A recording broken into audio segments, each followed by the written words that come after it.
তো হ্যালো বন্ধুরা, আজকে আবার একটা নতুন ব্লগ নিয়ে চলে এসেছি।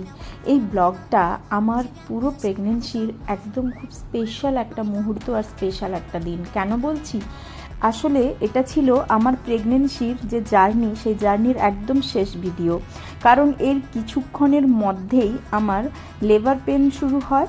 আমি প্রথমে বুঝতে পারছিলাম না, কারণ যেহেতু প্রথমবার আমি শুনেছি, কিন্তু প্র্যাকটিক্যালি সেটা ফিল করা সত্যি একটা মায়ের জন্য যেমন আনন্দের, ঠিক তেমনও কিছুটা ভয়ের। আমার মা যখন 9 মাসের বেলায় আমার সাথ দিতে এসেছিল, ঠিক তখনই আমার জন্য এই ক্রুশ কাঁটা আর উলগুলো নিয়ে এসেছিল এবং আমাকে শিখিয়ে দিয়েছিল যে কিভাবে বুনতে হয়। আমিও ঠিক সেই রকম অবসর সময় পেয়ে খাওয়া দাওয়ার পরে ঘুমোতে ইচ্ছে করছিল না, একটা অস্বস্তি তখনই শুরু হয়েছিল। তাই আমি বসে বসে পুরো কাজটা সম্পন্ন করছি, আর আমার মন আগের থেকেই আমায় জানান দিয়ে দিয়েছিল। তাই দেখো, আমি ভিডিওটা করে রেখেছি, তাই আজ দেখে সেই মুহূর্তের কথাটা আবার মনে পড়ে যাচ্ছে। তো যাই হোক, আজকের মতো